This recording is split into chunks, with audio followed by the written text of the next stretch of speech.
तो यार अगर तुम लोग भी एक लैपटॉप खरीदने का सोच रहे हो तो मेरे हिसाब से ना थोड़ा वेट करना बेटर साबित हो सकता है, क्योंकि रिसेंटली एनवीडिया ने कुछ ऐसा अनाउंस कर दिया जिससे Apple, Intel, AMD and Qualcomm सबकी हवा थोड़ी सी टाइट होने वाली है भाई। बिल्कुल सही समझे, हम बात करने वाले हैं Nvidia RTX Spark and DGX Spark के बारे में। मतलब ये चीज लिटरली लैपटॉप इंडस्ट्री को ट्रांसफॉर्म कर देगी एंड अकॉर्डिंग टू एक्सपर्ट्स ये AI PC की इंडस्ट्री में एक बहुत बड़ा शिफ्ट ला सकता है और हम जैसे कंज्यूमर्स का भी बहुत ज्यादा फायदा होगा इससे। बताता हूं कैसे सारी चीजें इस वीडियो के अंदर। तो स्वागत है अपनी ज्ञानी टेक वीडियो के एपिसोड 30 के अंदर। इस सीरीज को तुम बहुत ज्यादा प्यार दे रहे हो, ऐसे ही अपना सपोर्ट बनाए रखो और अगर कोई नेक्स्ट वीडियो किसी टॉपिक पे चाहिए हो ऐसे ही ज्ञानी टाइप का तो #GTV करके कमेंट कर देना, कोशिश करेंगे वीडियो लाने की। ये टॉपिक भी तुमने लास्ट वीडियो में कमेंट किया था तो मैंने सोचा कि भाई बनानी चाहिए वीडियो, तो सुनवाई पूरी होगी भाई। और हाँ, प्रोडक्ट वीडियो नहीं, सिर्फ नॉलेजेबल टॉपिक। ओके, लाइक और सब्सक्राइब भी मार दो यार। इस रेशियो को 5% से 25 लेके जाना हमें इस साल के एंड तक, तो सपोर्ट दिखाते रहो अपना पूरा। तो पहले बात करते हैं कि लैपटॉप इंडस्ट्री इतनी चेंज क्यों हो रही है अचानक से। लिटरली लास्ट 2-3 इयर्स में इतना चेंज हो गई है जितना ये 5-10 सालों में भी नहीं हुई थी। तो बेसिकली हो क्या रहा है कि AI डेटा सेंटर्स और क्लाउड पे जो AI अभी तक काम कर रहा था ना, वो अब हर डिवाइस तक पहुंचने वाला है। मतलब अब फ्यूचर लैपटॉप्स के अंदर तुम्हारे जो AI असिस्टेंट हैं, इमेज जनरेशन, वीडियो जनरेशन, वो सारी चीजें कोशिश की जा रही है कि लैपटॉप पर लोकली रन करने चाहिए रेदर देन क्लाउड पे, क्योंकि उससे डेटा सेंटर का लोड भी कम होगा और इससे ना स्पीड, प्राइवेसी एंड एफिशिएंसी तीनों चीजें इंप्रूव होगी। और एनवीडिया भी इसी की तरफ आगे बढ़ने की कोशिश कर रहा है, क्योंकि अभी तक ना ये चीज काफी ज्यादा एफिशिएंटली सिर्फ एप्पल कर पा रहा था। तो बात करते हैं RTX Spark and DGX Spark के बारे में। तो RTX Spark बेसिकली एनवीडिया का एक सुपर चिप है जो कि ARM बेस्ड होने वाला है एंड ये CPU GPU को एक पावरफुल पैकेज में कंबाइन करता है along with a unified memory system, जो कि अभी तक मार्केट में एप्पल ही कर पा रहा था काफी अच्छे तरीके से। हालांकि AMD एंड क्वालकॉम ने भी कोशिश करी है ये चीज करने की एंड काफी सारे चिपसेट हमें देखने को मिले भी थे, बट एनवीडिया इसे भाई थोड़े नेक्स्ट लेवल पे लेके जाएगा। थोड़े बहुत स्पेसिफिकेशन बताता हूं। इसका पूरा आर्किटेक्चर होने वाला है ग्रेस ब्लैकवेल आर्किटेक्चर, यानी कि अपने ARM CPU प्लस जो अपने GPU वाला ब्लैकवेल आर्किटेक्चर है उन दोनों का मिक्सचर। तो इसके अंदर 20 कोर ग्रेस CPU होगा अलोंग विद 6144 CUDA कोर का RTX GPU and 5th generation वाले टेंसर कोर्स होंगे AI एक्सेलरेशन के लिए। अप टू 128 GB की यूनिफाइड मेमोरी मिलेगी हमें एंड AI परफॉर्मेंस की बात करें तो वो 1 पेटाफ्लॉप FP4 तक की होगी। अभी तक हम टॉप्स देखते थे, यानी कि ट्रिलियन ऑपरेशंस पर सेकंड। एक पेटाफ्लॉप 1 क्वाड्रिलियन जितना बड़ा होता है, तो मतलब 1000 ट्रिलियन के अराउंड, तो ये काफी ज्यादा बड़ा नंबर है। ऐसी सिमिलर टाइप की स्पेसिफिकेशन DGX Spark की होगी, बस वो मिनी PC के अंदर हमें देखने को मिलेगा एंड RTX Spark हमें मोस्टली लैपटॉप्स के अंदर देखने को मिलने वाला है। तो वो ज्यादा पावर एफिशिएंट होगा एंड मिनी PC वाला थोड़ा पावर हंग्री होगा। मतलब इतना ज्यादा भी नहीं होगा, लाइक मैक मिनी नहीं होता जैसे, वैसे टाइप के फॉर्म फैक्टर में आएगा, लेकिन हाँ वो ज्यादा पावरफुल होगा और वो नेटिवली AI वाले काम करने के लिए ज्यादा होगा। लोकली AI को काम कराने के लिए, मॉडल्स ट्रेन करने के लिए यूज होगा, लेकिन जो RTX Spark है वो हम जैसे कंज्यूमर्स के लिए मोस्टली आएगा। तो ये थोड़ा सा डिफरेंस दोनों के अंदर होने वाला है। बाकी जब ये चीज अच्छे से रोल आउट होंगी तो हमें एकदम एक्चुअल स्पेसिफिकेशंस देखने को मिलेगी। अभी लीक्स के मुताबिक ना 2 मॉडल अनाउंस हुए हैं, N1 और N1X। जो मैंने अभी तुम्हें स्पेसिफिकेशंस बताई ना, ये मोस्ट प्रोबेबली N1X की होने वाली है जो RTX Spark की मैं बात कर रहा था। एंड इसके अलावा एक थोड़ा सा लाइटर वर्जन भी इसका देखने को मिल सकता है जो थोड़ी कम स्पेसिफिकेशन के साथ आएगा, लेकिन वो प्राइस में भी काफी ज्यादा कम होगा। मतलब यूं समझ लो कि वो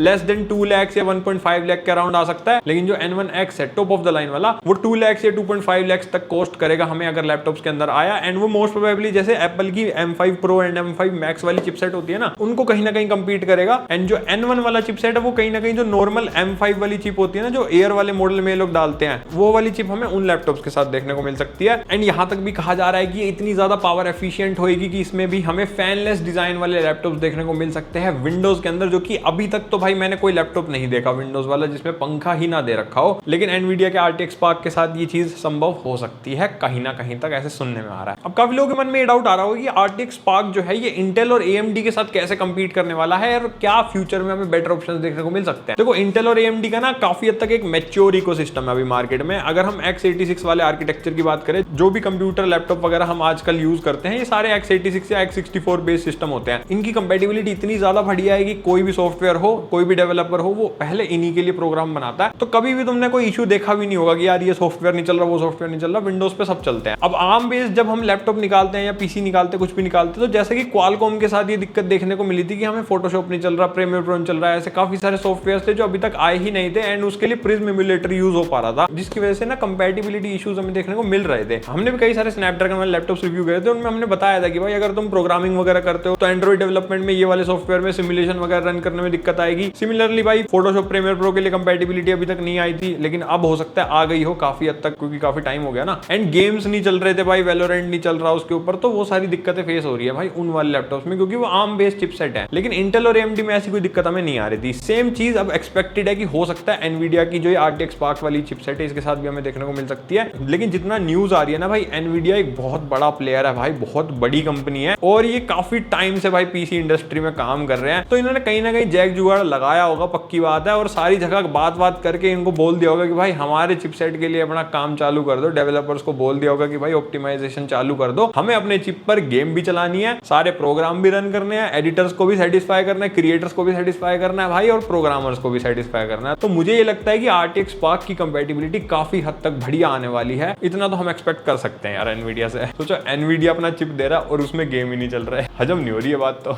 एंड अगर हम इसको स्नैपड्रैगन एंड एप्पल के साथ कंपेयर करें, क्योंकि ARM based versus ARM based वाला मुकाबला है, तो स्नैपड्रैगन तो भाई काफी पीछे चला जाता है इस मार्केट में अगर हम डायरेक्ट इससे कंपेयर करें जितना सुनने में आ रहा है। बट ऐसा नहीं है कि देखो स्नैपड्रैगन मार्केट में खेलेगा नहीं भाई, उसका भी एक नया X2 चिपसेट आने वाला है, उसमें ये लोग और ज्यादा तगड़ी परफॉर्मेंस और ज्यादा तगड़ी चीजें डिलीवर करेंगे। और सोचो ना यार, अगर एनवीडिया के लिए ARM बेस्ड प्रोसेसर ट्वीक होने लग गए, ऑप्टिमाइज होने लग गए, डेवलपर्स ने काम चालू कर दिया, तो उसका फायदा कहीं ना कहीं क्वालकॉम को भी तो होगा ना, क्योंकि वो भी तो ARM बेस्ड चिपसेट ही निकाल रहा है विंडोज में। तो ऐसा नहीं है कि हम स्नैपड्रैगन से भी उम्मीद नहीं कर सकते भाई, कर सकते हैं। तो आगे आने वाले टाइम में ना और भी तगड़ी तगड़ी चीज देखने को मिल सकती है हमें विंडोज इकोसिस्टम में। एंड बात करें कि भाई एप्पल के साथ ये कितना तगड़ा भिड़ेगा, देखो एप्पल के साथ बहुत ज्यादा तगड़ा कंपटीशन होगा इसका, जितना मुझे लगता है, क्योंकि एप्पल का ना न्यूरल इंजन ही उसकी तगड़ी यूएसपी रही है अभी तक। उनकी AI परफॉर्मेंस बहुत ही अच्छी है, चिपसेट्स की जितने भी आ रहे थे, मतलब लोग लिटरली भाई लोकली अपने लैपटॉप पर, अपने मैकबुक पर AI रन कर पा रहे हैं, AI मॉडल्स को ट्रेन कर पा रहे हैं, क्योंकि उनकी AI परफॉर्मेंस है इतनी ज्यादा बढ़िया, साथ ही साथ एफिशिएंट भी है, परफॉर्मेंस भी काफी ज्यादा अच्छी है। एंड वो सब तुम्हें पता है भाई, देखो एप्पल की चिपसेट के साथ क्या कहानी है। और एनवीडिया भी कहीं ना कहीं ये सारी चीजें करने की कोशिश करने वाला है जो एप्पल अभी कर रहा है मार्केट में, साथ साथ तुम्हें गेमिंग का बेनिफिट भी देगा भाई ये, क्योंकि एनवीडिया हो और गेमिंग ना हो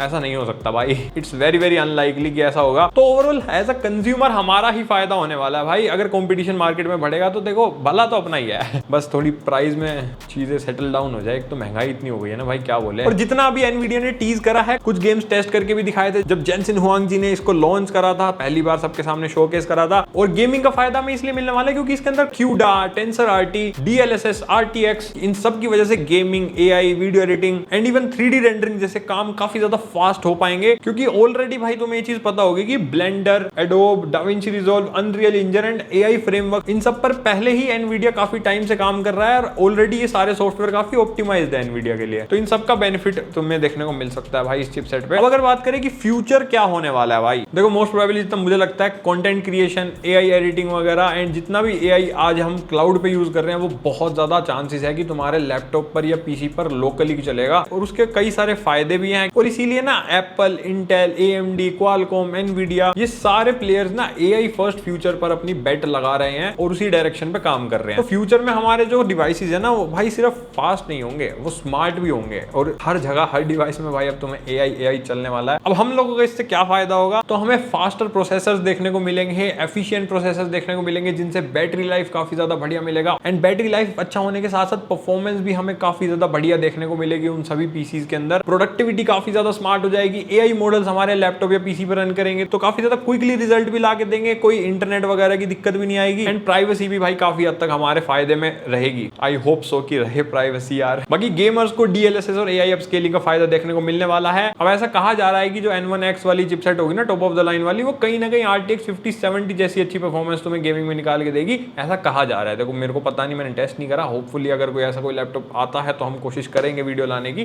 बट अगर ये चीज रियल है ना, तो ये बहुत ही ज्यादा क्रेजी होने वाला है भाई गेमिंग के पर्सपेक्टिव से भी। अगर मैं बताऊं, काफी लोग ये कहेंगे कि भैया आपने रुकने को क्यों कहा था, कि मतलब कोई अगर लैपटॉप खरीदने वाला है तो वो क्यों रुके। देखो मैं ये नहीं कह रहा कि बिल्कुल रुक जाओ, क्योंकि अभी पता नहीं कितना इसको आने में टाइम लगने वाला है, बट मेरे हिसाब से इस साल के एंड तक कुछ ना कुछ तो देखो हमें तगड़ा देखने को मिल जाएगा। एंड मान लो मार्केट में ये चीज आ जाती है, तो फिर हो सकता है तुम अपने डिसीजन को रिग्रेट करो कि यार हमें ये ले लेना चाहिए था, इसमें तो बहुत ज्यादा क्रेजी चीजें हो रही है। तो it actually depends on you, अगर फंसी है, काम करना है, जरूरत है तो ले लो। देखो मैं ये नहीं कहूंगा कि मेरी वजह से तुम रुक गए, तुम्हारा काम रुक जाए, बट ऐसी कोई अर्जेंसी नहीं है ना, और तुम रुक सकते हो, पेशेंटली वेट कर सकते हो। तो मैं कहूंगा थोड़ा रुकने में फायदा है, एक बार देख लो, मार्केट में आने दो इसे, हमें वीडियोस वगैरह बनाने दो, ताकि तुम्हें एक आइडिया लग जाए। एंड डेफिनेटली अगर ये चीज आती है तो ये गेम चेंजर साबित होगी आने वाले कुछ सालों के अंदर। तो अपनी अपने थॉट्स मुझे कमेंट सेक्शन में जरूर बताना कि क्या लगता है तुम्हें ये RTX Spark कैसे लैपटॉप इंडस्ट्री को ट्रांसफॉर्म करने वाला है एंड एप्पल को कितना ज्यादा इससे कंपटीशन मिलने वाला है भाई। बाकी अगर कोई लैपटॉप खरीदने का सोच रहा है, अभी किसी को लेना है, तो मैं कुछ बढ़िया लैपटॉप्स के लिंक तुम्हें डिस्क्रिप्शन में दे दूंगा, उन्हें चेकआउट कर लेना। खरीदना चाहो तो खरीद भी सकते हो। बाकी लाइक शेयर सब्सक्राइब सारी चीजें कर दो। हम मिलेंगे किसी मस्त वीडियो के अंदर, तब तक के लिए